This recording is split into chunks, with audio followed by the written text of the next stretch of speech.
Buenos nachos, muchachos, and welcome back to another edition of that blasphemy we like to call the Semipro Saturday Show. I'm your host, Chris Dodson, and it's a pleasure having you guys here this week. We have a short and condensed version of the show this week just because we had to act off a couple of things. You know, it's week one, trying to get everybody into place first, but we'll make it happen. Anyway, so last week we got to see week 0, the opening day between the Arkansas Warcats and the Northwest Arkansas Generals. We were there, we were able to bring it to you on the Southern Sports Network. Had a couple technical difficulties actually that we were trying to contend with, but nonetheless we were able to get things going on, put together a pretty decent broadcast I thought, and we're able to have some fun. So when we come right back, we're going to get right into the highlights right after this. Semipro Saturday is brought to you in part by 950 Ways Graphics, professional graphics for players, coaches, and teams. Trust the pros at 950 Ways Graphics and look them up on Facebook at 950 Ways Graphics. Since 1941, the Dickey's family has been smoking the very best quality meats, low and slow, for 14 hours every day. It's how Mr. Dickey did it, and it's how we still do it in every Dickey's restaurant across America. Lunchtime, dinner time, anytime. Eat in, pick up, or heck, we'll even deliver to you. There is no shortcut to what we do. Come in and see us or visit Dickies.com. Legit Texas barbecue.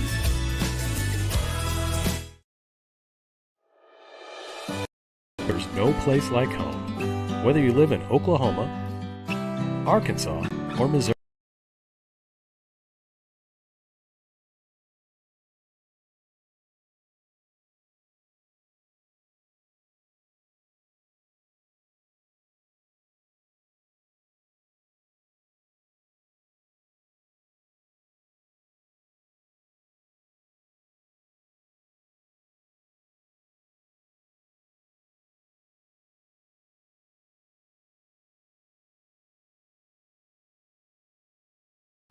Realty Mart USA is your go-to real estate company for residential, commercial, agricultural, or land. We believe in strong connected communities and sponsor local events. Realty Mart USA, supporting our communities, supporting our future.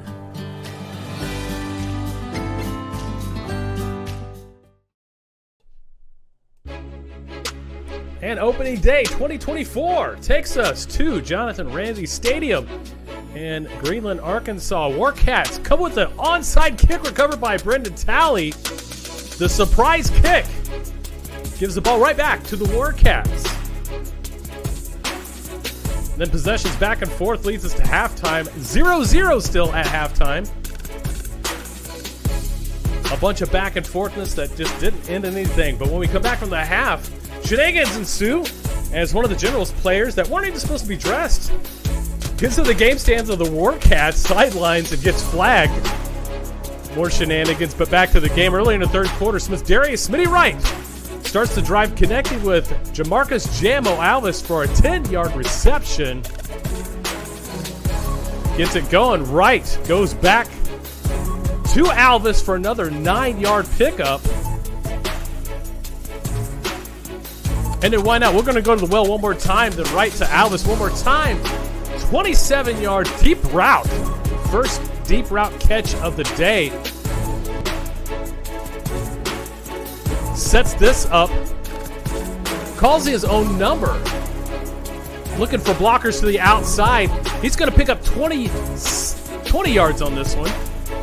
Gets close. A couple of tries later, Wright calls his own number one more time, bounces it to the outside, finds the hole, and gets 6. The first points on the tries to bounce it out another time, but the jump it out, not going to happen. 6-0. The ensuing drive, the Generals, Quay Watson, looking out of the pocket, throws a bomb all the way to Jordan McGee.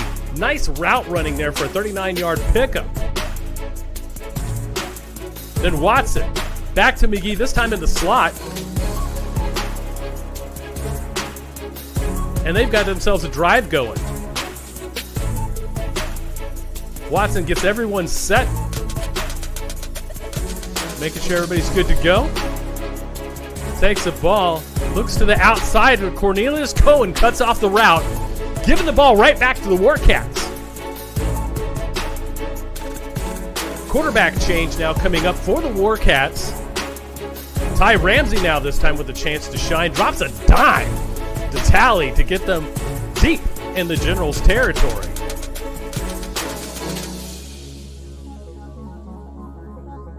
This time, Ramsey hands it off to Wright, and he pile drives for 8 yards. Warcats in striking distance in the red zone.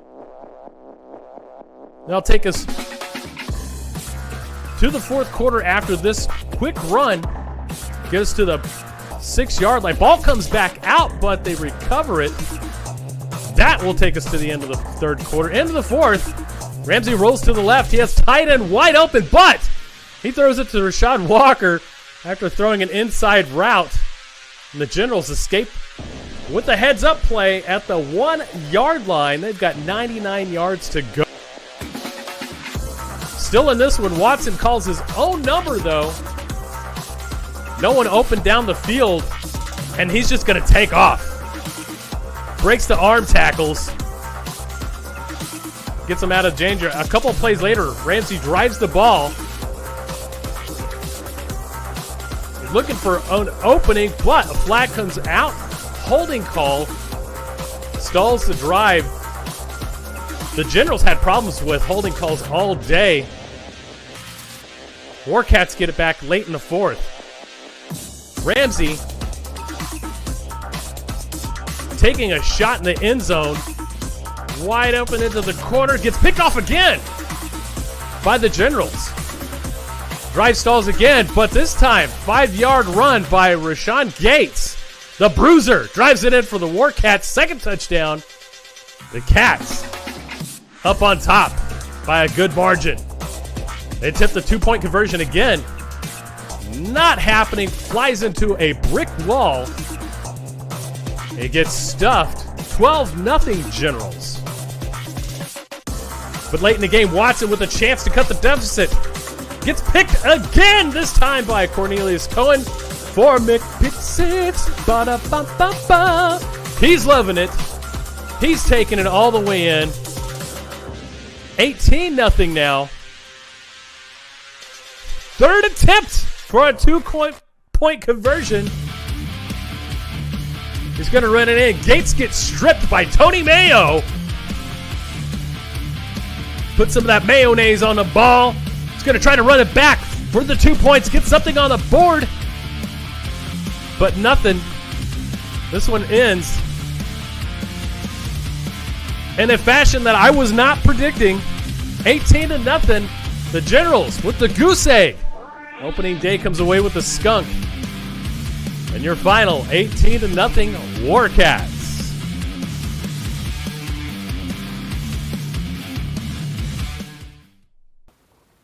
Welcome back. So this week in the rankings, let's take a quick look at them. Joplin Crusaders still hold on to the top spot at number 1, followed by the Oklahoma Bears, the Missouri Cyclones, the Tulsa Gators at number 4, and rounding out your number 5 is the Wichita Skyhawks. Got a newcomer here at number 6, the Midwest Titans, followed by the Central Illinois Cougars. The Columbia Vipers make an appearance at number 8, followed by the St. Louis Falcons, and at number 10, the Kansas City Panthers. So we have one game that happened last week. It's going to change just a little bit in the standing. Let's take a quick look at those. So, in the Gateway Conference, you're going to see the Arkansas Wildcats come away with a victory there, 18-point. Now, they just kind of blew away my, my whole thing of predictions last week, but we'll get into that later. So we're going to see just pretty much only 2 changes here. In the Great Plains, no changes at all. There has not been any games whatsoever in the Great Plains up until now. So we're going to go ahead and get right into weather, and then we'll talk about my predictions and matchups this week.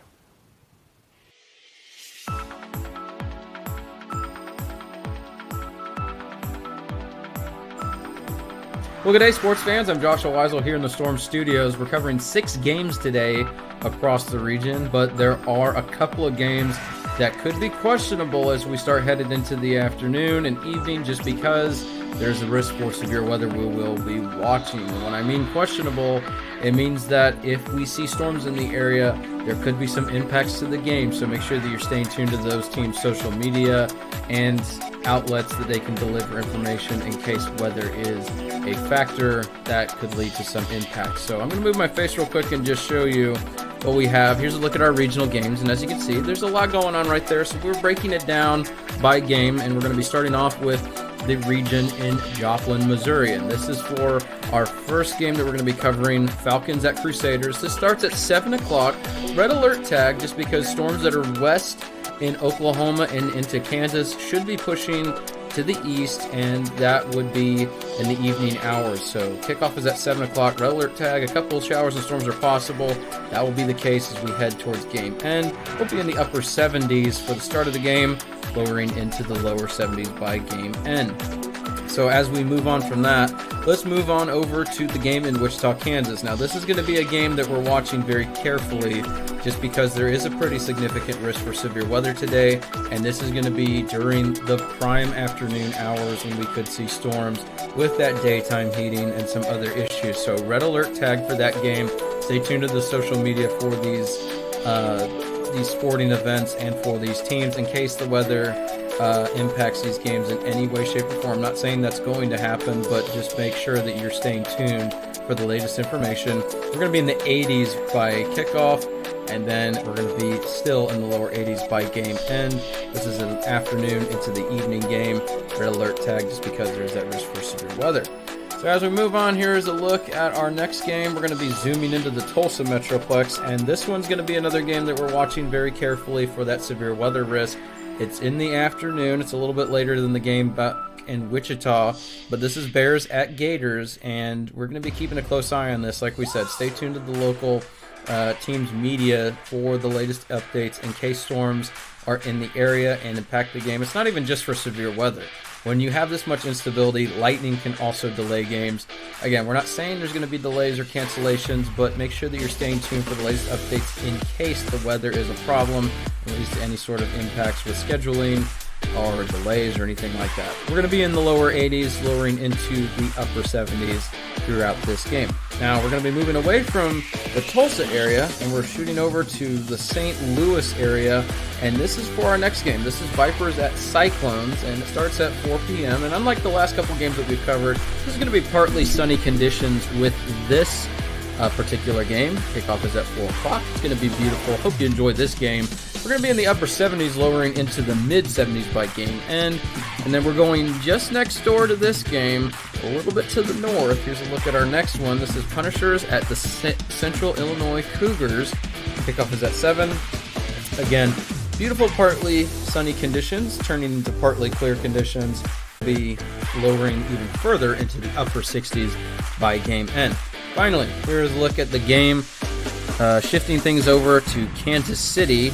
And here's a look at what we have with that game. That is the St. Joe's Swarm, and it is at the Panthers. Kickoff is at 4:30. Now, there is going to be the chance for some showers and storms with this one. However, given the severe weather risk being greater to the south and west, we haven't fully issued the red alert tags for this, just because, like we said, there's going to be storms in the area. So just keep in mind, especially with lightning, stay tuned to the social media for these teams, just so that you're aware of any scheduling issues or cancellations.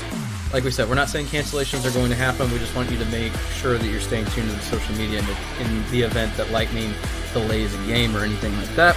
Upper 70s going into, again, just slightly below 78 by game end, so we're going to be a couple degrees cooler, but not by much with that game. Finally, here's a look at that severe weather risk for today across the area.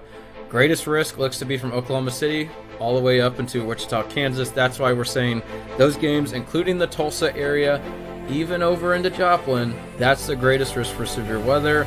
Kansas City, there's still a chance there, but it looks like Wichita, Oklahoma City, and Tulsa is under the greatest risk for today. So that's why we have all of this for those storms today.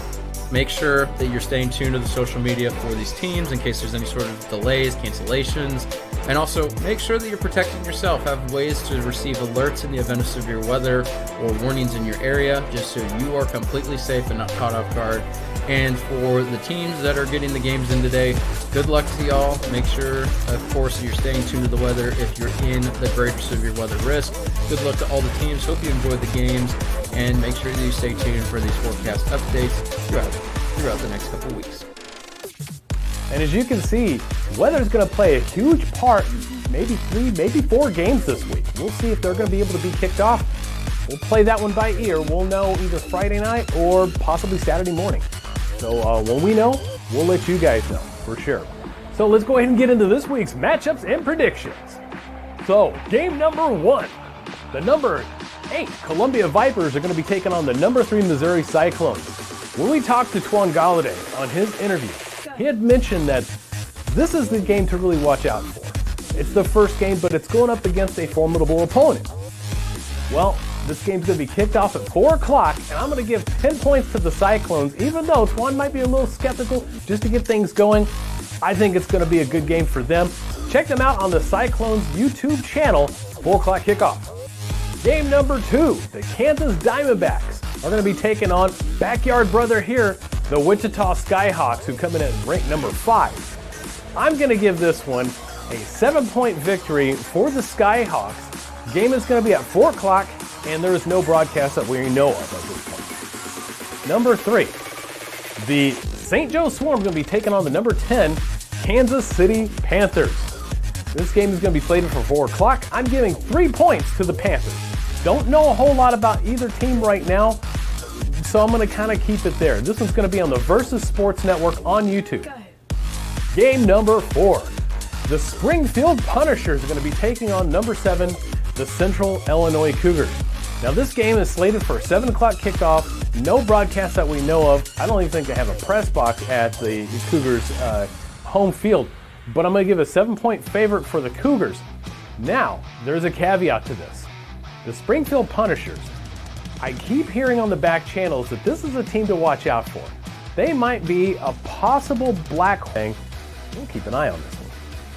Game number 5. The number 9 St. Louis Falcons at the number 1 Joplin Crusaders. Game is slated for 6:30. I give this one a 17-point favorite for Joplin. Now that's going to be on my network, the Southern Sports Network, if we're able to kick this one off. Now again, a couple of these games might not be able to depending on weather. There's going to be a lot of lightning. There's going to be possible tornadoes, thunderstorms. It's going to be active and action-packed. However, if we get a break in this whole thing, or if it's a bust, which we're hoping for, this will be a great game to watch. Game number 6, the game of the week. This is going to be the number 2 Oklahoma Bears taking on the number 4 Tulsa Gators. This is the old one. This is a great rivalry between Oklahoma City and Tulsa that's been going on forever. However, I think that this game is going to really come down to who's got the best legs out there, who can keep it fresh, who can get the continuity going early, who can finish out the game. So I'm going to give this one a conservative 10-point favorite for the Oklahoma Bears. That game is going to kick off at 5 o'clock, and it's going to be on the Southern Sports Network as well. We will have these on the app, of course, on the Southern Sports Network app. We'll have one game on Semipro Saturday on Facebook. The other Facebook we'll have on Southern Sports Network. I'm going to try to get both of these on YouTube as well, so we're going to try to get all 3 channels going at the same time for both of these. Now, last week, I know I had kind of gone the opposite direction here on those predictions. I thought the Generals really had it, but apparently I was wrong, 18 points. Okay, it's week 1 or week 0.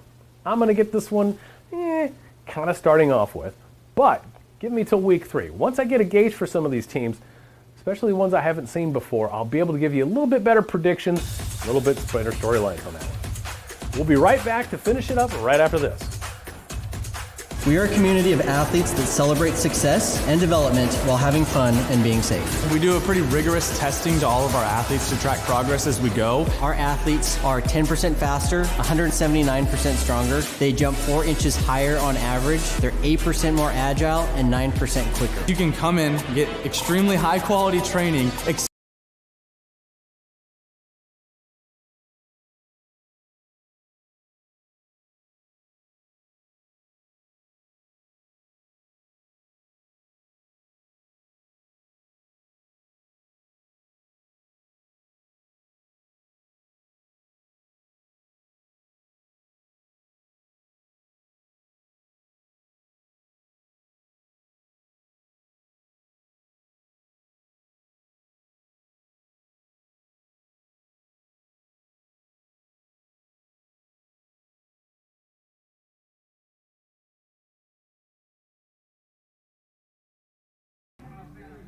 Welcome, football fans, to the Joplin Crusaders home opener here at Fred G. Hughes Stadium at Missouri Southern State University.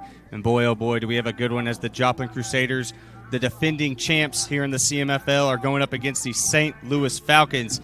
And this should be a good one, folks, as both teams have good size, good speed, and are both wanting to start off their 2024 campaign with a W. Both these teams played 2 weeks ago in preseason matchups, as the Joplin Crusaders went and beat the St. Joe's Bucks, who were the respectfully winners of their conference here around the St. Louis or the Missouri-Arkansas area. And they won 28-12. On the other side, we got the St. Louis Falcons, who went and played the Indiana Grizzlies and lost that 20-18. So you know they're chopping at the bits to get a win here. But we will be right back with some live action as this game is about to get underway. Crusaders, Falcons, we're about to get after it.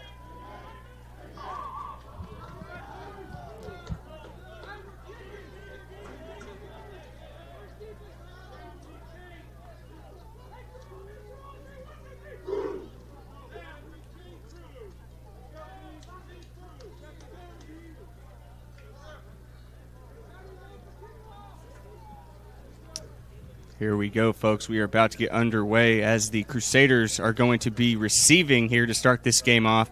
It is a nice 70-75 degrees here in Missouri, but I will say we are under storm watch, so be prepared for that, as any sign of lightning or any sort of bad weather, we might be calling a halt to this one.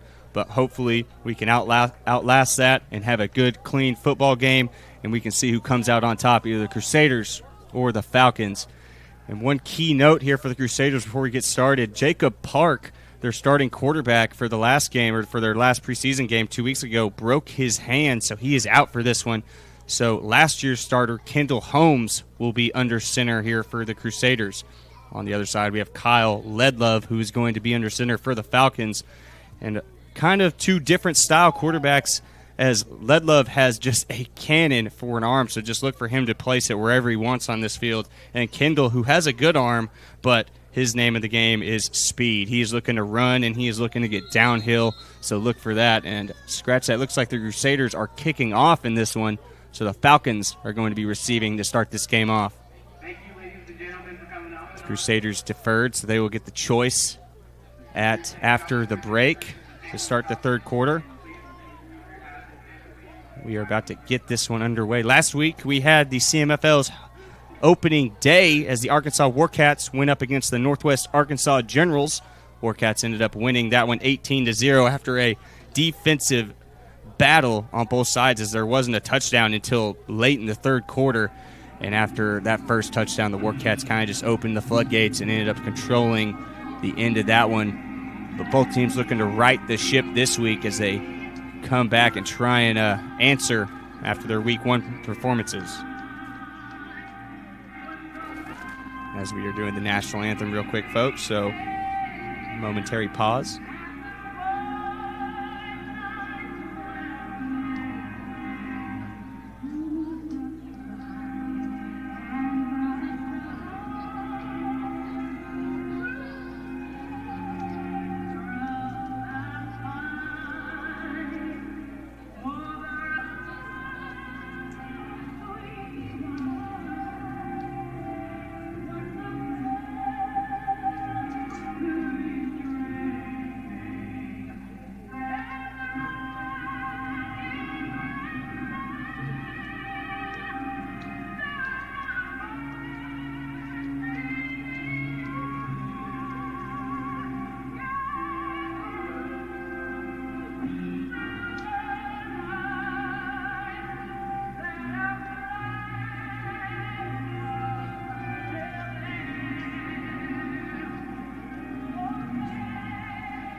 As you hear that roar from the crowd, you know it's game time as the Crusaders are about to kick off here to get this one started.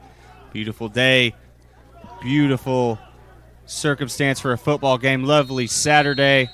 Let's see who can come out on top here in this CMFL home opener for the Joplin Crusaders, defending 2023 CMFL champions. Sour John kicks that one away, kind of a little bit of a roller. Falcons going to take it and lower the shoulder as he takes it back to the 30. Nice return there for the St. Louis Falcons to get this thing started. Number 80 on that return. Look for him to make a difference on special teams. That's what the head coach for the Falcons told me in the pregame talk. He said, our special teams is a difference maker. They can light it up at any given moment, so make sure to stay on your toes for that one, folks.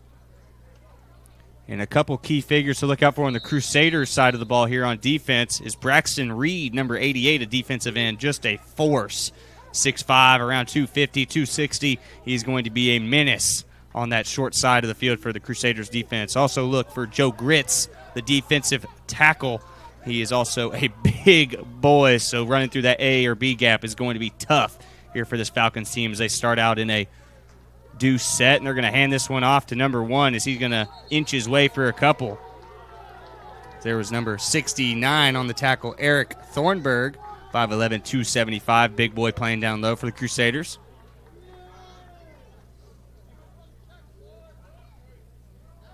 And with the storm potential high in this one, I expect the run game to be prominent here in this game. I mean, you can't risk the winds picking up or the rain to come down, and you've been pass heavy all game, and then you've got to find the run game. You've got to find the run game first and get this defense on their toes.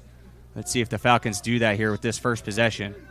So they go back to deuce set again. Lead Love understands that's going to be, I think, it's going to be an encroachment on the defense as the Crusader cornerback jumped it a little quick.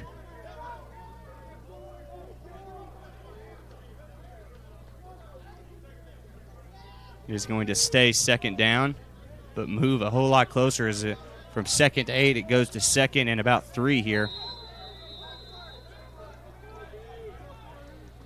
Just watching warm-ups, Kyle Ledlove was putting it wherever he wanted, so if they do throw the ball, watch out because he will let that thing fly.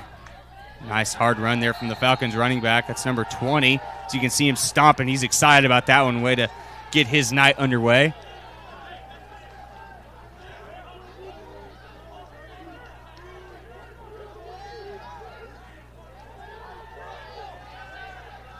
That's Titus Baker, number 20, with the hard run.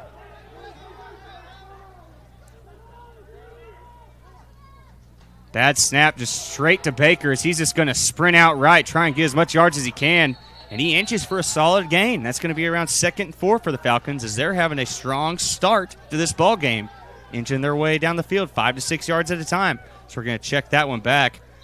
The snap was low, and if anyone watched the game last week, we know that was a big part of it. A lot of bad snaps, so hopefully this goes a different way. But luckily Baker was able to just grab that one up and just run it for 5 yards, make this one 2nd and manageable.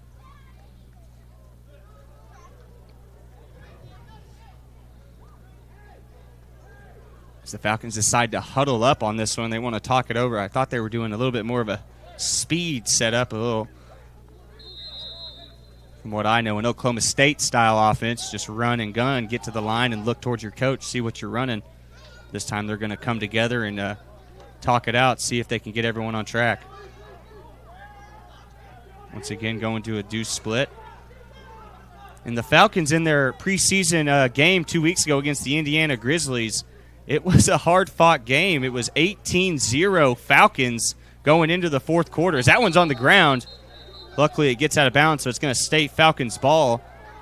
But the Falcons are up 18-0 going into the fourth quarter or late in the third. So we'll come back to that. We're going to check out a replay. Just nice form tackling there from number 22 for the Crusaders. You can see his hands went straight for the ball. So he knocked that one out. Unlucky not for it to stay in bounds so one of the Crusaders could fall on it. But back to the preseason game 2 weeks ago. Falcons up 18-0 going into the fourth. And then just a comeback from the Grizzlies as they go 20 points unanswered. to win it 20-18. And I know respectfully it is a preseason game, so probably a lot of different guys getting out there getting their opportunity, but you're up 18 points. You want to come away with a victory. So interesting to see how the Falcons bounce back as they try and do a wide receiver sweep, and it just goes nowhere as the nickel for the Crusader defense was just sitting right there waiting on him. Number 2, Terriel Johnson, 5'9 DB.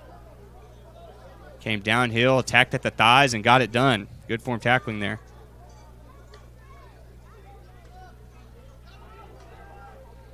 Kyle Ledlove's going to come out for a play. I guess they're going to try a little trickery here maybe. Maybe a little wildcat set. I believe number 7 came in for him. Number 7, that's Dwayne James, the running back. And they're going to need to talk this one over. That took too long. The delay of game was coming, whether they liked it or not, and that's going to be one burn timeout here for the Falcons as they have kind of stalled out here on this opening possession as it is 4th down and around 7. Folks, we'll be right back after this break. This is Southern Sports Network.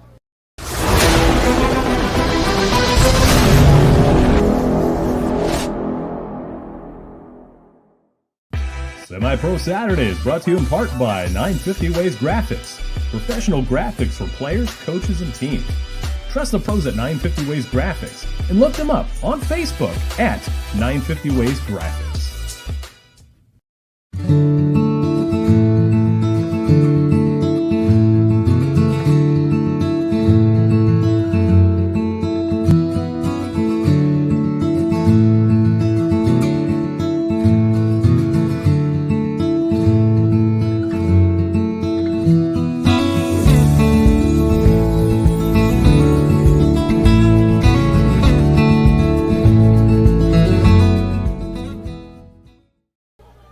Back here to Southern Sports Network. The Falcons have a crazy little setup here. They had 4 wide receivers out to the top as Ledlove throws a dot, but the receiver just didn't see it in time as it hit him in the helmet. As there's the late flag. I was waiting for it. That hit looked a little high, so I think the Falcons might get another breath of life here, as that should be a defensive penalty. It might be targeting, so we're going to check that one out. You see 4 receivers up top. They motion him back, and he goes back. You're thinking quick screen. Lidlove looks down the field, tries to find the middle, hits him right in the hands, and yeah, that was helmet to helmet, I think. As you can see, the receiver stayed down for a second, and the referee's got to talk this one out, see if they want to make that call this early in the ball game. 10:41 left in the first.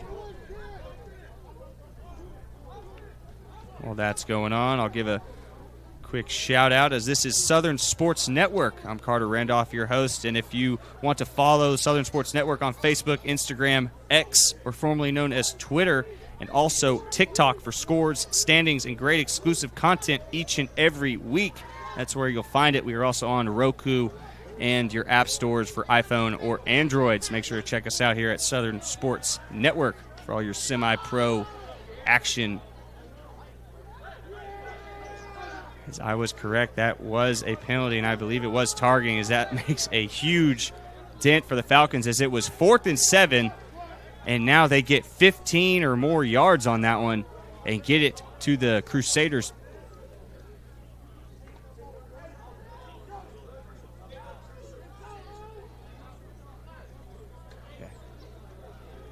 Sorry about that, folks. I was wrong on that. It was a personal foul after the play. So the Crusaders actually get the ball. It was a turnover on downs. Huge call there for the Falcons, as I bet they thought they had a new set of downs. But no, Kendall Holmes is ready to lead this Crusader offense. Let's see if he can lead them to the first touchdown of the season.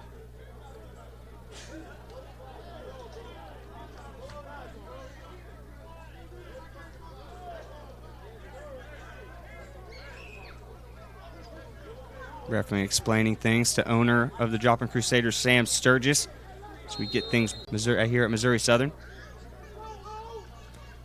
As you see the quick pop-up, that is the starting offense here for the Crusaders. You see Kendall Holmes leading it under center, along with Elliott Hawkins right beside him at running back, as they lead this first offensive drive with Elliott Hawkins, the big boy, number 29. You can already see number 50, the O-lineman for the Crusaders, ready to hit someone. Him and the defensive tackle were going at it there.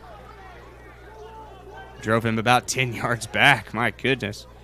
But it's going to be 2nd and 8 here, folks. Falcons had a good start to that first opening drive, but just could not finish it out. A couple bad plays, a couple big tackle for losses, and it stalled out. But they did push it into Crusader territory, so still a long way to go for the Crusaders to get some points on the board. So we are just under the 10-minute mark here in the first.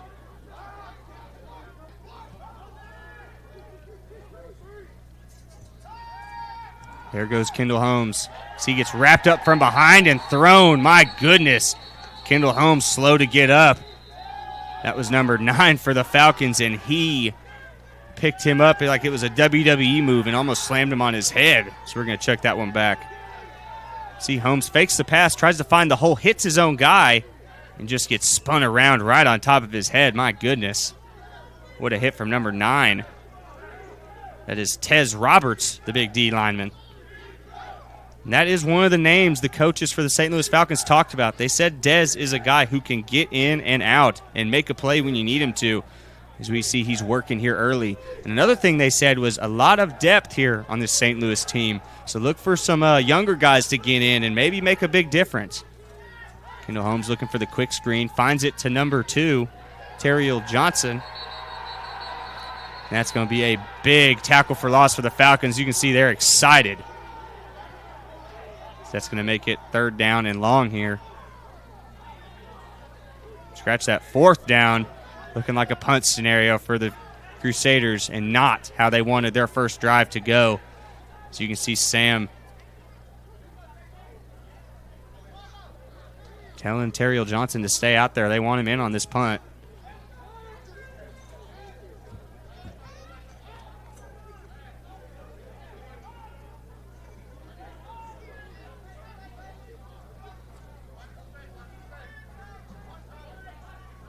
First punt of the season for the Crusaders after a quick 3-and-out. Bad kick, but not a good one. Hung up there for a while and gets the friendly kicker's bounces. That's going to bounce to around the 33 as it is still 0-0 with 8:20 left. This is Southern Sports Network. I'm Carter Randolph. We'll be back with more action after this.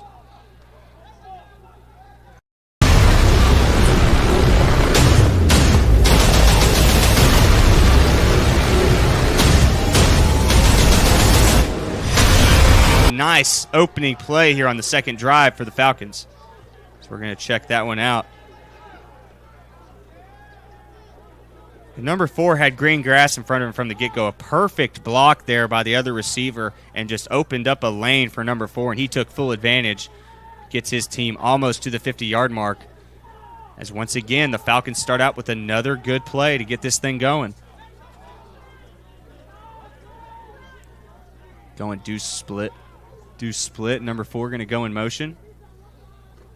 They're going to do another quick screen. That one's a little high and a huge hit there from the Crusader. That was number 16. Antoine Baker, the defensive back with the huge hit. Had the helmet come flying off that Falcon player. So we're definitely going to check that one out again. So the Falcons thinking, worked once, let's try it again. And the Crusaders had other ideas as they blew that one up.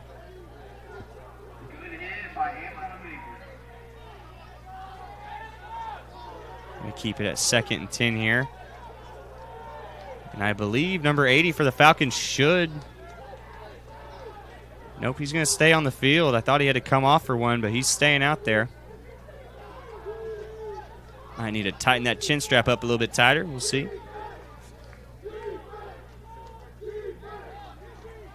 So you hear the fans already getting into this one. The defensive chants already coming out here in Joplin. That's a bad snap again. And the Crusaders end up falling on it. Number 28 with the fumble recovery. Manu Penatani, the 6'2 linebacker. And I talked to him before the game. He was ready for this one. He was ready to make a play, and oh boy, did he. The ball fell right to him. I'm sure he was just surprised as everyone else. Saw that ball end up on the ground and jumped on it. And it's going to be Crusader ball in good territory here for their second drive of the game. That's something that happened last week in the opening day here in the CMFL. A lot of turnovers, a lot of mistakes. It is opening day, so you want teams to kind of figure themselves out. But we see the same thing going on here. A little bit of a lackluster performance to start this one. But, folks, we got a lot of game left. I'm guessing a lot of action is going to happen in this one, so stay tuned. Kendall Holmes back under center. So he has to get rid of that one. Kick just floats it up to Elliott Hawkins. What a throw from Holmes. Elliott Hawkins just wiggles his way for about 6-7 yards. I didn't think that one was going anywhere, but he floated it up like a bird flying through the sky. And Elliott Hawkins, not known for having great hands, just let that one float into the breadbasket. Nice play to get this thing started. They are in the Falcons' territory at the 37.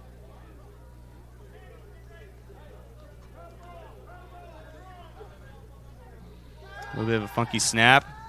Holmes looks for the slant. Should have been caught by number 6. Ended up hitting him in the chest and bouncing out. That was Tajon Curry, 6'2" receiver. I bet he wishes he could have that one back.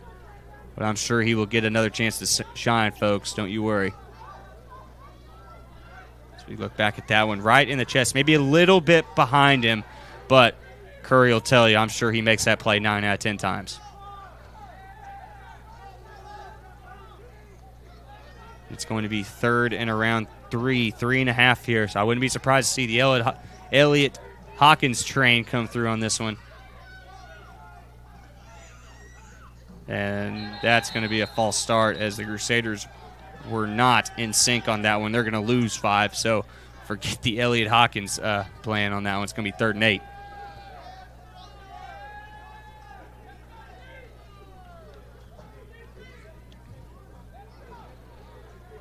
Don't know if that was on the center or everybody else, but it seemed like everyone else was ready to go, and the center kind of just held on to that one.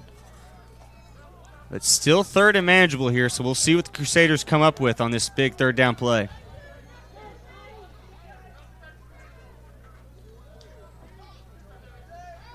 And Holmes looks right, gets rid of it. Nice comeback from number 9 as he catches that one, tries to make a move, gets out of bounds after he gets the 1st down and a couple more. As Jamie Tago, the big catch.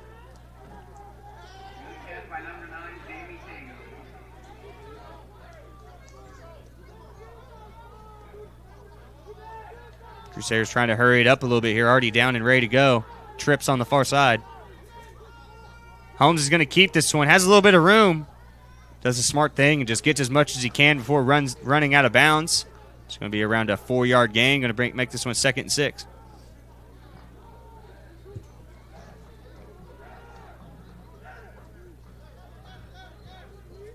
Best position for either offense here with 4:38 left in the first. Crusaders want to finish this one out with some points. Let's see what they come up with. And what's interesting to see is how they're going to make the adjustments on the offensive end, because Jacob Parker was the starting quarterback 2 weeks ago, but after a broken hand, he's out. Kendall Holmes is in. And those are 2 completely different style quarterbacks, so we'll see how much of the playbook they're still using or if they've just completely changed it up here as they try and do a nice little run to the outside with number 3, Charles West, first carry of the game for him. Managed to scramble back to the line of scrimmage. Going to be 3rd and 6 here.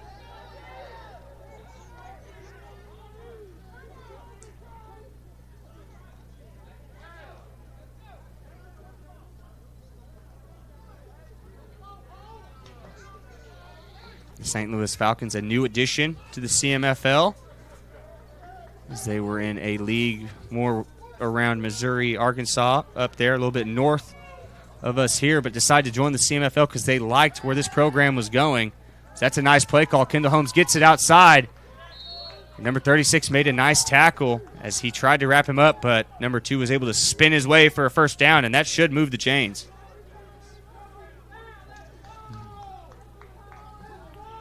As we see the top 10 standings here in the CMFL, as your Joplin Crusaders are number 1 in that top 10 list. Right behind them is the Oklahoma Bears, who had a game here at 4:30 today. We'll get a score update a little later for you on that one. But they are both 2 good teams. And along with the Missouri Cyclones, the Tulsa Gators, Wichita Skyhawks, a lot of good teams here in the CMFL. As Kendall Holmes throws a dot to the corner, and that's the first touchdown for your Joplin Crusaders. Number 6, Tajon Curry, grabbing it for the quick 6. as the Crusaders lead this one 6-0 as we check that one back. You can see Kendall Holmes drops back, looks to his right, and just floats one up.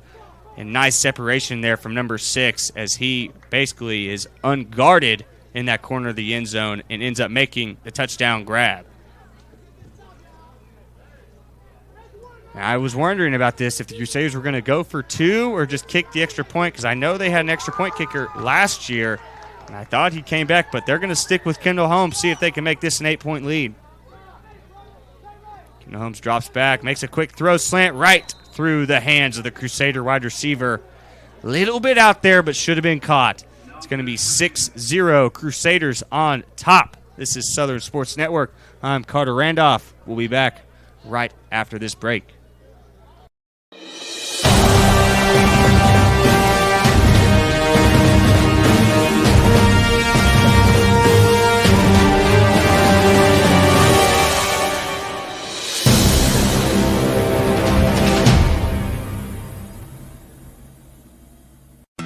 Since 1941, the Dickey's family has been smoking the very best quality meats, low and slow, for 14 hours every day. It's how Mr. Dickey did it, and it's how we still do it in every Dickey's restaurant across America. Lunchtime, dinner time, anytime. Eat in, pick up, or heck, we'll even deliver to you. There is no shortcut to what we do. Come in and see us or visit Dickeys.com. Legit Texas barbecue. Welcome back, folks. 2 minutes and 45 seconds left here in the first quarter. The Crusaders end up with the opening points of the day as it's 6-0 here in Joplin, Missouri. Falcons looking to answer back here. And their offense has definitely not been bad here to start this one. They've had 2 good drives. At least they started the drives good. Ended up stalling out a little bit later on. But definitely the potential is there. And they have pushed it almost past the 50 or past the 50 on both of their starting drives. Number 5 going to return this one. Nice, friendly kicker's bounce for the Crusaders. Number 5 starts trying to dance. Ends up only getting back to the 15, so that's going to be a not-so-good return for the Falcons and a good kick for the Crusaders, as there's going to be a piece of laundry out there. We'll see if this one's going back or moving a little forward. Falcons pointing towards the Crusaders.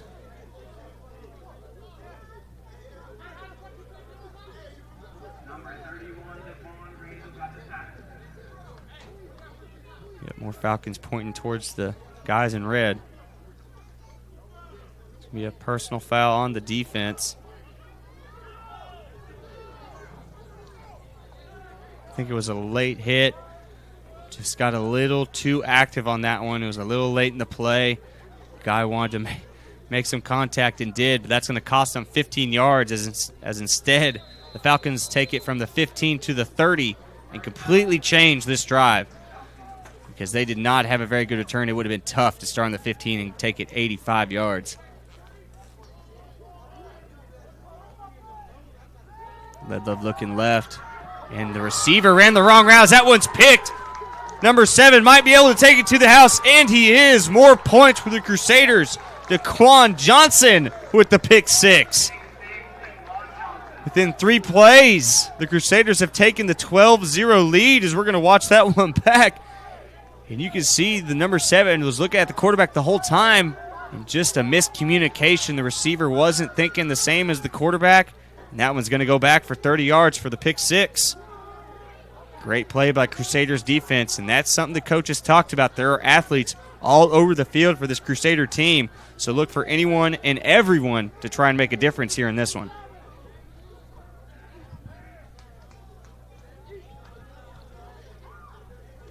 And here we go. Now here comes the PAT unit as the Crusaders are going to go for the singular point here on this one after the failed 2-point conversion on their first touchdown.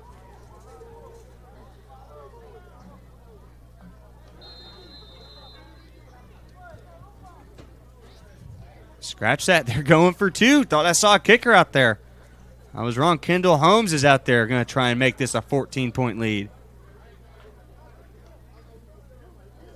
Deuce split. Elliott Hawkins right to his left. They're going to go for that quick slant again, and this time, number 18 makes the grab. Same play as the first 2-point conversion, but this time they end up making the nice throw, nice catch. So that's number 18, DeAndre Jones, with the nice catch. The Crusaders make this 14-0. Falcons need to start getting something going quick, or this one could get out of hand early. We'll be right back. This is Southern Sports Network.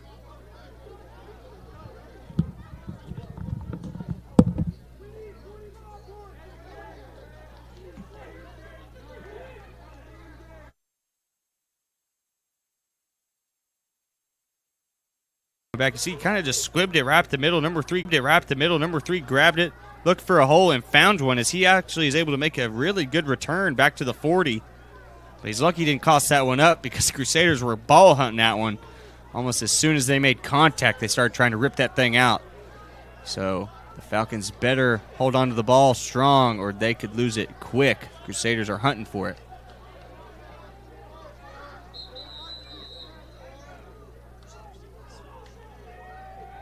We're going to get a quick Crusader defense starting lineup. I said earlier in the broadcast, Braxton Reed, number 88, is a player to look out for, and Joe Gritz, number 25. Both those guys are forces there in the trenches for the Crusaders. Definitely look for them to pressure the quarterback. Definitely get a couple tackle for losses here in this one. So the refs are wanting the clock to change up. I think there's supposed to be 30 seconds here on the clock. Instead, they're missing 3. It's at 27.3.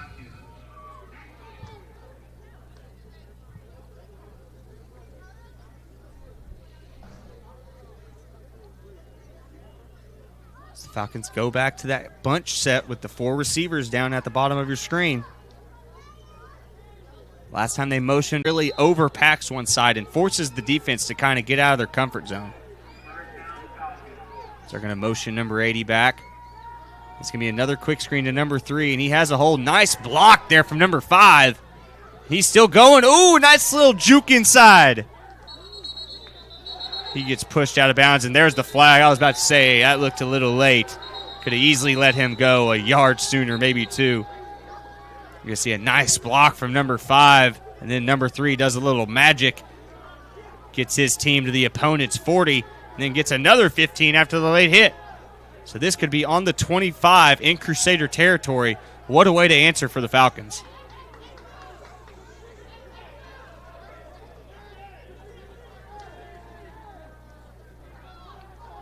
We wait for the official call here from the referees.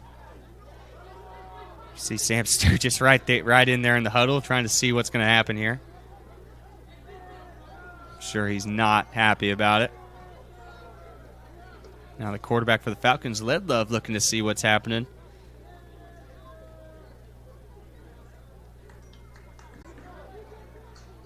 Break.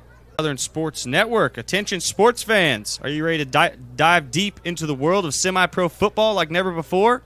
Introducing the Semi-Pro Saturday Show, the ultimate sports extravaganza that will have you on the edge of your seat every week.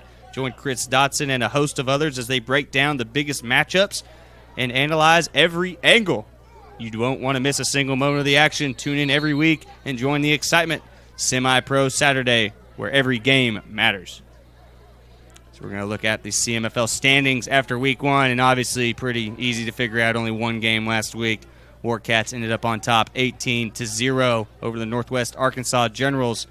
So the Warcats hold that one spot while the Generals are at the bottom of the standings right now, but plenty of time to change things around. So don't look too much into that one here, folks. Wouldn't start focusing on that until a couple of weeks into the season because there's plenty of games left.